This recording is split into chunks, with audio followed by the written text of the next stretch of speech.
Ladies and gentlemen, markets never stand still, and as we step into September 2025, the outlook for gold and silver has shifted in ways that demand our attention. Gold, the timeless safe haven, is seeing renewed momentum. Rising concerns about inflation, geopolitical tensions, and central bank strategies have pushed investors back toward security, lifting gold forecasts higher. Silver, however, is telling a slightly different story. While still tied to its role as a precious metal, its strong industrial demand and technology, solar energy, and electrification has altered its price trajectory. Unlike gold, silver's value is now being shaped not just by fear or safety, but by innovation and industrial growth.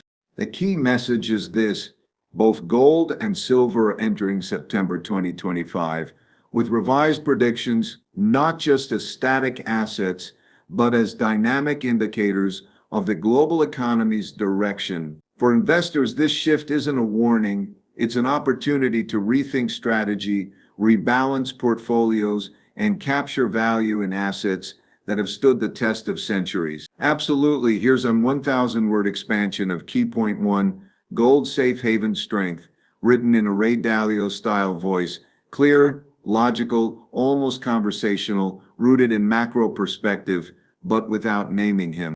When we talk about gold, we're not just talking about a shiny metal that's been sitting in vaults for thousands of years. We're really talking about one of the oldest forms of money, a store of value that societies have turned to when confidence in other systems has wavered. The interesting thing about gold is that its value isn't determined by yield, productivity, or the profits of a company. It's determined by its role as an anchor of trust in the financial system. And in times when people are uncertain about what's happening with currencies, governments, or economies, they instinctively go back to that anchor. Now, as we move into September 2025, what we're seeing is a renewed recognition of that. Gold's safe haven role is becoming more prominent again. That shift isn't coming out of nowhere, it's coming from a combination of structural forces that have been building for years. Inflation, fiscal policies, and debt levels have all been reshaping the financial landscape. When inflation pressures rise, or even when the fear of inflation rises, people worry that the money in their pockets will be worth less tomorrow than it is today. And what do? They look for assets that don't erode in value the same way currencies do. Gold sits right at the center of that mindset. But it's not just inflation. It's also about how central banks respond. If central banks are caught between fighting inflation on the one hand and supporting growth on the other, their credibility becomes part of the market equation. When credibility weakens, trust weakens. That's when the psychology of investors shifts, and they ask themselves, what holds value independent of government promises? And the answer time and again is gold. What's striking now is that central banks themselves are some of the biggest buyers of gold. That tells us something very important. These institutions, which create and manage currencies, are hedging their own positions by holding more of a metal that they cannot print. That's a signal to investors everywhere. If the keepers of the monetary system feel the need to diversify away from their own instruments, why shouldn't individuals and institutions do the same? This dynamic alone has a reinforcing effect. When central banks buy gold, it validates the narrative of safety, and that narrative attracts even more buyers. On top of that, geopolitical risks are intensifying.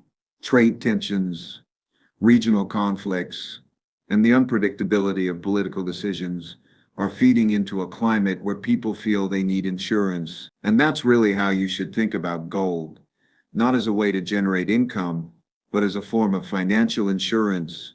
You don't buy insurance because you want to make money on it. You buy it because it protects you when things go wrong. And historically, when things have gone wrong, whether it's financial crises, wars, or major currency devaluations, gold has stepped in as a stabilizer. The September 2025 predictions for gold are reflecting this combination of inflation, anxiety, central bank positioning, and geopolitical uncertainty. Investors are recalibrating their expectations. What they once saw as a market imbalance is now seen as tilted toward higher prices. And this isn't speculative hype, it's grounded in rational analysis of where the world is right now, the math of debt cycles, the imbalance of fiscal spending, and the reality that paper currencies can be devalued far more easily than tangible stores of value. All of that points in the same direction. Now, people often ask, does this mean gold is guaranteed to rise? Nothing in markets is guaranteed. Gold, like any asset, will have ups and downs. But the probability distribution of outcomes has shifted. The downside risks appear less significant than the upside potential given the environment we're in. When you weigh those odds, it becomes clear why more capital is flowing into gold. One of the misconceptions to clear up is that gold only reacts to crises. While crises do accelerate demand, gold also responds to long, slow-moving structural changes. For instance, when a currency gradually loses purchasing power over years, gold doesn't suddenly explode overnight. It quietly accumulates strength as people adjust their portfolios. The current period is one of those slow shifts. You may not see panic headlines every day, but you do see steady accumulation of gold reserves and steady increases in investor allocations. By the time the headlines arrive, most of the positioning will already have taken place. That's why the September 2025 predictions are so significant. They're reflecting the early recognition of a trend that could last for years. Another factor to consider is opportunity cost. In a world where interest rates were near zero, gold looked relatively more attractive because holding cash yielded nothing. When rates rose, some argued that gold would weaken because higher yields on bonds gave investors an alternative. But that view only works if rates rise faster than inflation. If inflation is higher than nominal yields, what you're left with is a negative real return on bonds, and in that environment, gold regains its edge. What we're seeing now is that real yields remain under pressure, which means that holding debt is still unattractive for preserving value. Gold, by contrast, doesn't pay interest, but it doesn't erode either. That distinction is subtle but powerful. Let's also talk psychology for a moment. Markets are made up of people who feel fear, greed, confidence, or doubt. When enough people believe gold is the safest place to be, that belief reinforces itself. The more gold is bought as a safe haven, the more the price climbs, and the more it validates the narrative of safety. This reflexivity is important to understand. Price doesn't just reflect fundamentals, it also shapes them. That's why momentum in gold can build so quickly once the conditions align. So where does this leave us as we look at September 2025? It leaves us with an asset that is regaining prominence as a cornerstone of stability. The safe haven function of gold is no longer just a theoretical idea. It's being acted on at every level, from households to hedge funds to central banks. And when all those levels align in their behavior, the outcome is almost always higher sustained demand. This doesn't mean investors should put all their wealth into gold. That would be the wrong takeaway. The right takeaway is that gold should play a meaningful role in any diversified portfolio, especially in an environment of elevated uncertainty. If you think about risk the way you should, probabilistically, then you realize gold isn't about making a bold bet. It's about balancing exposures. It's about ensuring that no matter what happens to currencies, policies, or markets, part of your wealth is held in something timeless. In essence, the reason gold's price predictions have been revised upward is because trust is in shorter supply today than it was yesterday. Trust in fiat currencies, trust in fiscal discipline, trust in global cooperation, all of it is being questioned. And when trust declines, gold rises. That's the equation. It's as old as civilization itself, and it's as relevant now in September 2025 as it was centuries ago.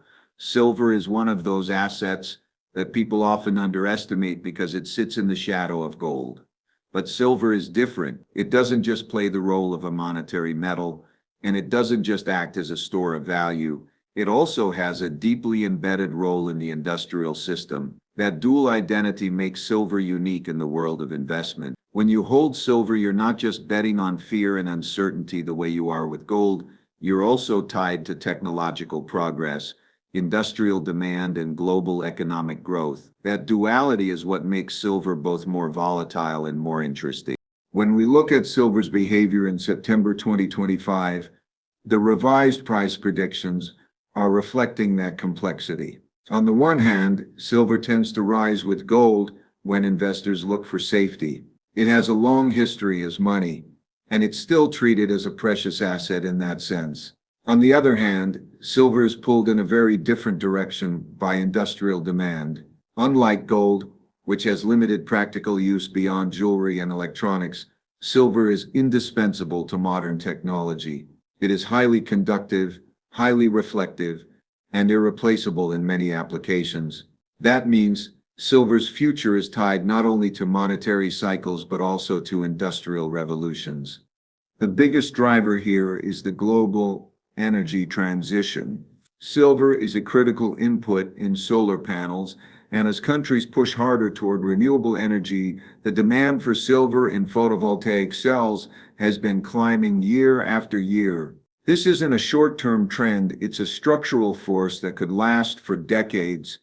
Every gigawatt of solar capacity requires millions of ounces of silver. As governments commit to decarbonization, the physical demand for silver in this sector alone becomes a powerful price driver. When you combine that with the fact that new mine supply doesn't easily scale up overnight, you get a tension between rising demand and constrained supply.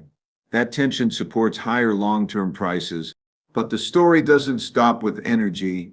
Silver is also critical to electronics, electric vehicles, and medical devices. Think about the electrification of the world. Every electric car, every 5G network, every smart device relies on silver in some way. As economies digitize and electrify, silver becomes less of a niche commodity and more of a backbone resource. This is what makes it so different from gold. Gold's role is psychological and monetary, while silver's role is both psychological and physical. You can't run a solar farm without silver, no matter what you believe about inflation or interest rates. That anchors silver to real-world progress in a way that gold is not. Now, that dual role also explains silver's volatility. When investors panic and rush to safe havens, silver rises with gold.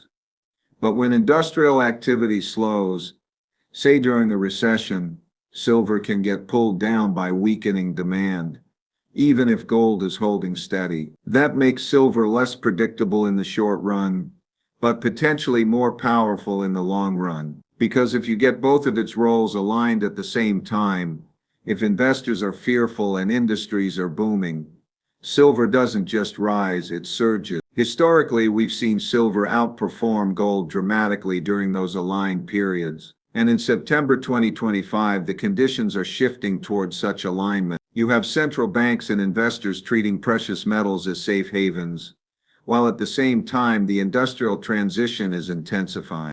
What's interesting is that silver's market is much smaller than gold's. That means relatively small amounts of capital flowing in can create large price swings. Gold is a deep, liquid market. It absorbs demand smoothly. Silver, on the other hand, reacts more sharply because the base is smaller. That leverage effect can work both ways. It can cause painful corrections, but it can also lead to outsized rallies.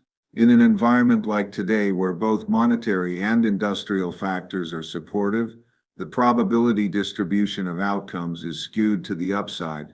Supply dynamics are another important part of the picture. Most silver doesn't come from primary silver mines. It's produced as a byproduct of mining for other metals like copper, lead, and zinc. That means silver supply doesn't easily respond to higher prices. If silver demand rises sharply, miners can't just flip a switch and produce more. They're constrained by the economics of the base metals they're actually targeting. That structural rigidity adds to silver sensitivity. If demand keeps climbing and supply can't adjust, prices have to do the adjusting, and we're already seeing signs of tightness in the physical silver market. From a portfolio perspective, silver is fascinating because it gives you exposure to both defense and offense. It protects you when things go wrong, like gold does, but it also participates when things go right through industrial growth. That makes it a kind of hybrid hedge. You're not only hedging against currency debasement and financial instability, you're also aligning yourself with the future of energy and technology. That's why silver isn't just an alternative to gold, it's a complement. Together, they form a more complete protection and participation strategy. The September 2025 revisions to silver price predictions are picking up on exactly this dynamic. Analysts and investors are realizing that they can't just treat silver as a junior version of gold. That mindset underestimates the industrial side of the equation. The new forecasts are starting to reflect the idea that silver has a growth story independent of gold. And that's important because when people start to value silver not just as a safe haven but as a growth-linked commodity, the narrative changes, and narratives are powerful drivers of capital flows. Of course, silver's volatility will always be there. There will be periods when industrial demand softens and prices retreat.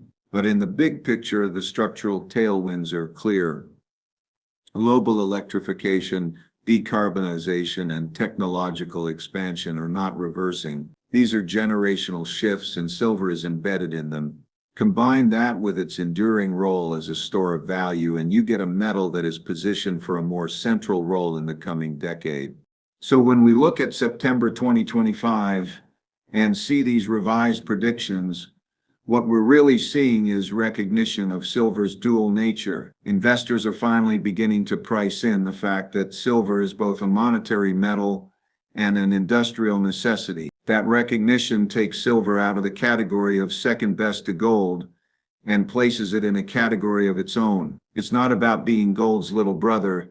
It's about being a bridge between the old world of money and the new world of technology. And that's the essence of silver's dual role. It's tied to human psychology and fear, just like gold, but it's also tied to human progress and innovation. It protects wealth when trust in paper money falters, and it drives wealth when industries expand. Few assets can play both sides of that equation. That's why silver deserves the attention it's now getting, and why the September 2025 predictions have shifted upward. It's not just because of what silver has been, it's because of what silver is becoming. When we talk about gold and silver, it's tempting to think of their prices as moving in isolation, driven by supply, demand, or investor psychology. But the truth is that these metals don't exist in a vacuum. Their trajectories are intertwined with the larger forces that are shaping the world. If you want to understand where gold and silver are headed, you have to step back and look at the global shifts taking place, the kind of structural changes that redefine entire economic eras. What makes September 2025 important is that we're living through one of those periods right now. The first big global shift is geopolitical. We're seeing a world that is less cooperative and more fragmented than it was just a decade ago. The system of globalization that dominated from the 1990s through the early 2010s created stability, efficiency, and interconnected growth. But that system is breaking down. Supply chains are being restructured, alliances are shifting, and regional blocs are emerging with different agendas. When global cooperation weakens, trust in the stability of trade and finance weakens with it. Investors begin to prepare for disruptions. They want assets that hold value regardless of whether a supply chain is intact or whether currencies remain stable. That's where gold and silver come in. They transcend borders.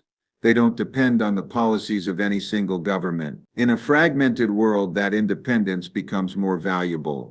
Another major global shift is the debt cycle. Over long arcs of history, economies go through periods where debt builds up faster than incomes. At first, it feels fine. Borrowing fuels growth, standards of living rise, asset prices inflate, but eventually the debt levels become unsustainable. Governments then face a choice. They can default or they can print money to reduce the burden. Most of the time, they print. Printing money is effectively devaluing currencies, and when currencies are devalued, hard assets rise in relative value. Gold and silver have gone through these cycles many times in history. In the 1970s, when inflation surged and the dollar lost purchasing power, both metals spiked. The same logic applies now. Debt levels globally are higher than they've ever been in peacetime. Central banks may raise or lower rates at the margins, but the structural debt load is too big to be managed without some form of devaluation. That's a long-term tailwind for precious metals. We're also living through a technological and energy transition.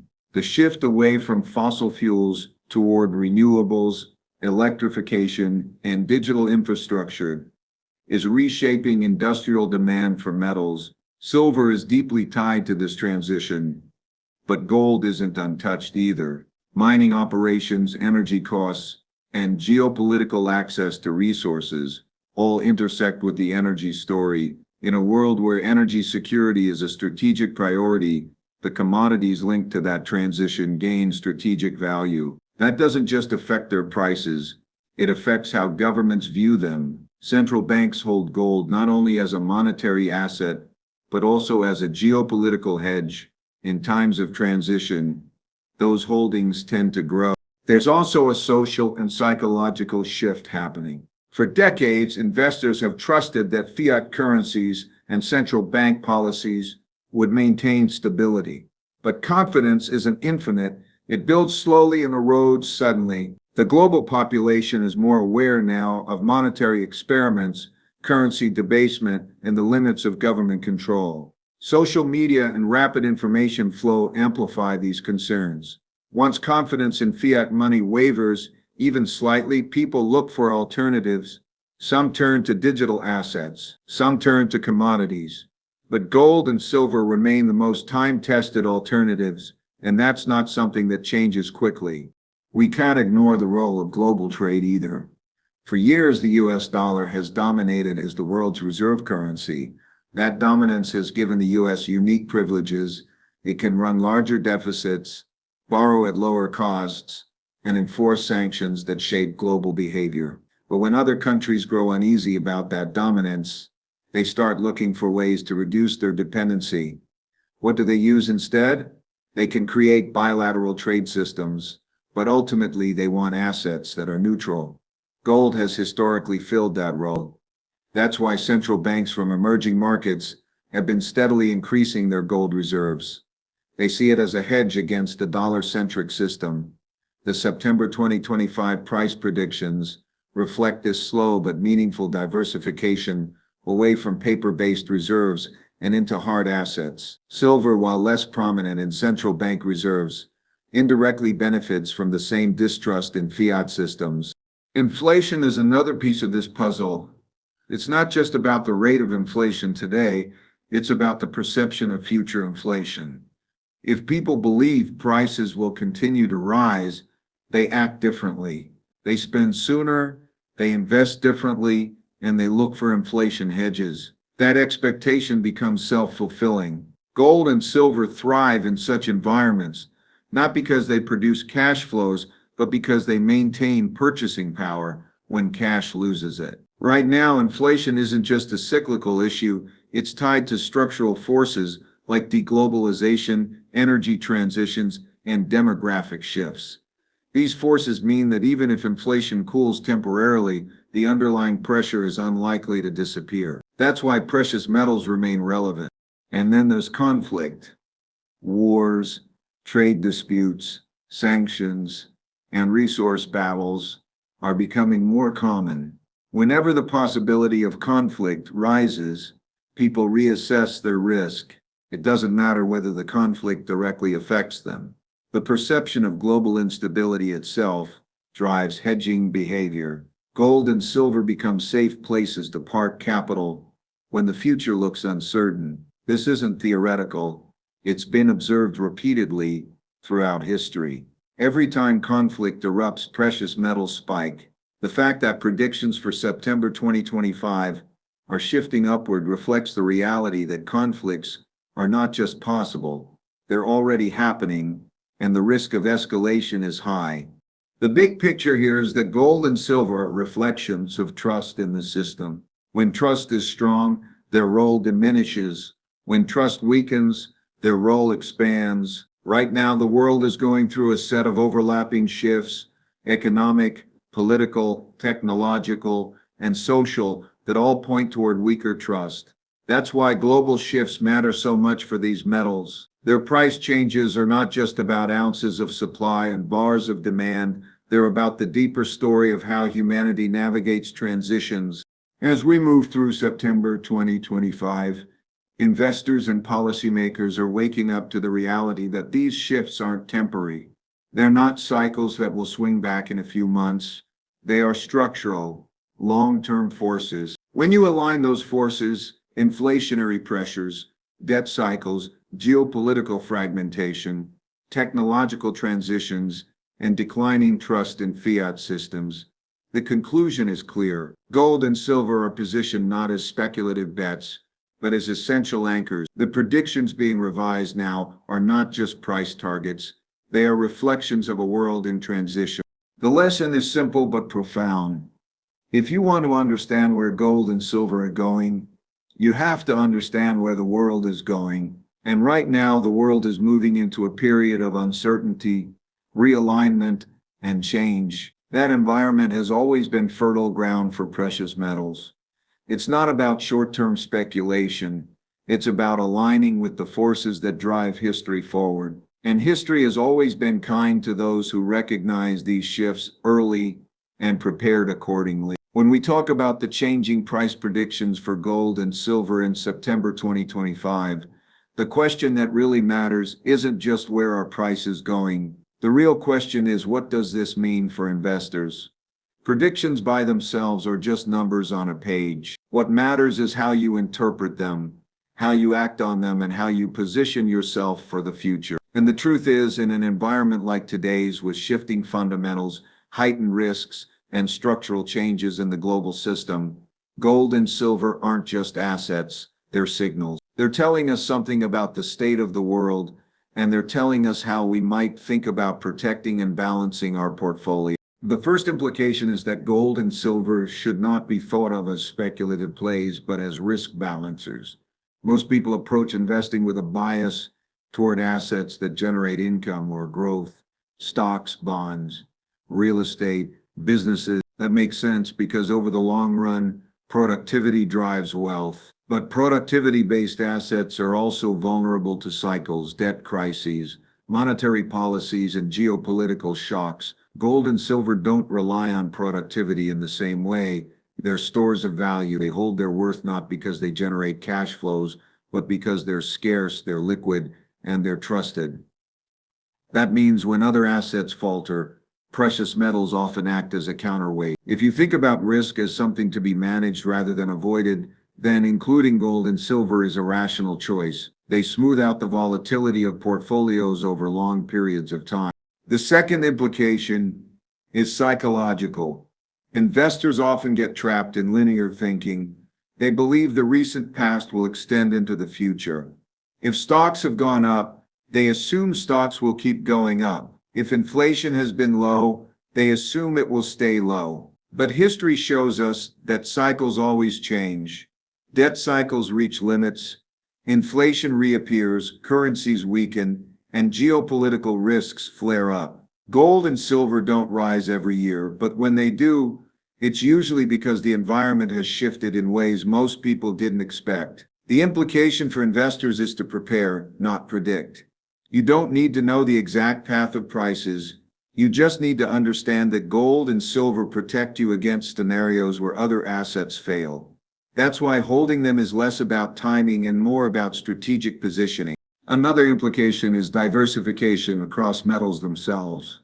Gold and silver, while similar, play different roles. Gold is the pure safe haven. It responds most directly to currency weakness, inflation fears, and monetary instability. Silver, by contrast, has both safe haven characteristics and industrial demand drivers.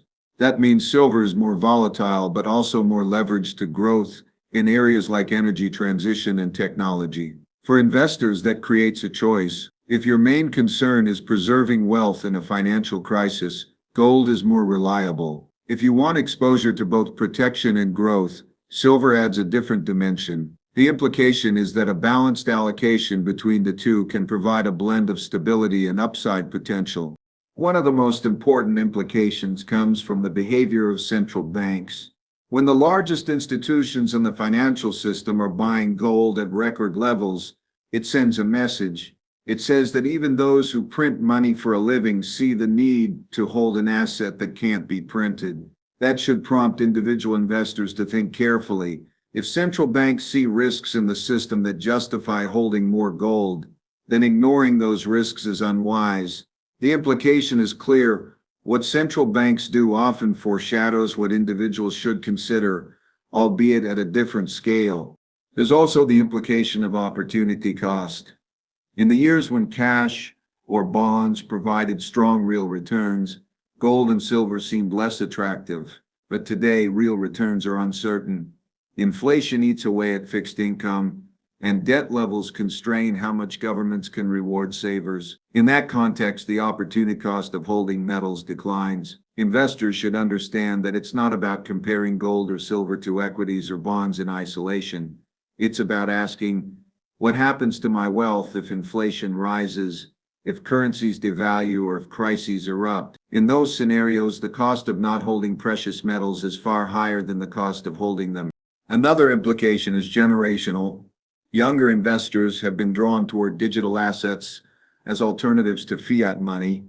That makes sense because digital assets have properties similar to gold: limited supply, independence from governments, and appeal as a hedge. But digital assets also carry higher risks of volatility, regulation, and technological disruption.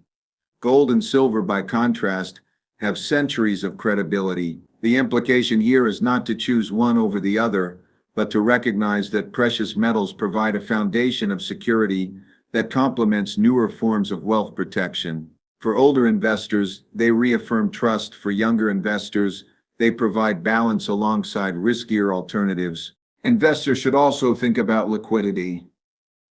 In times of crisis, what matters most is not just what you own, but whether you can convert it to value quickly. Gold and silver are among the most liquid assets in the world. They trade everywhere, across cultures, across political systems, across borders. That universality is part of their appeal. The implication for investors is that holding precious metals isn't just about price appreciation. It's about having a universally recognized form of money that can be mobilized in any scenario. A subtle but important implication is how to size exposure. Too many investors think in extremes. They either ignore precious metals altogether or they go all in. Both approaches miss the point. The point is balance. If you hold 5 to 15% of your portfolio in gold and silver, you're not betting the farm, but you're hedging effectively. That percentage can flex depending on your view of risks, but the principle remains. Precious metals should be a meaningful allocation, not a marginal afterthought, and not an all-consuming obsession. One more implication worth noting is reflexivity. The more investors believe that gold and silver are safe havens, the more they buy them, the higher prices go, and the more the narrative is reinforced. Investors need to be aware of this feedback loop. It means that once momentum starts, it can carry prices further than fundamentals alone would justify. For savvy investors, that creates opportunities both to benefit from rallies and to anticipate corrections. The implication is to stay aware of sentiment cycles as much as structural cycles. Ultimately, the most important implication is that investing in gold and silver is about resilience. It's not about chasing the highest return. It's about surviving whatever the world throws at you. History has shown us repeatedly that empires rise and fall, currencies come and go, policies succeed and fail. Through it all, gold and silver remain. They're the constants in a world of variables. For investors, that continuity is priceless. It means that no matter what happens, whether inflation erodes purchasing power, whether debts spiral out of control, whether geopolitics disrupts markets, you have part of your wealth anchored in something that outlasts human systems. So when predictions change in September 2025, what it really means is that investors are recognizing these implications. They're seeing that the risks are real, the shifts are structural, and the role of precious metals is becoming more important, not less. The numbers themselves are just markers. What matters is the recognition that gold and silver are not optional, they're essential components of a portfolio designed to endure. And endurance, not speculation, is what long-term success in investing is all about.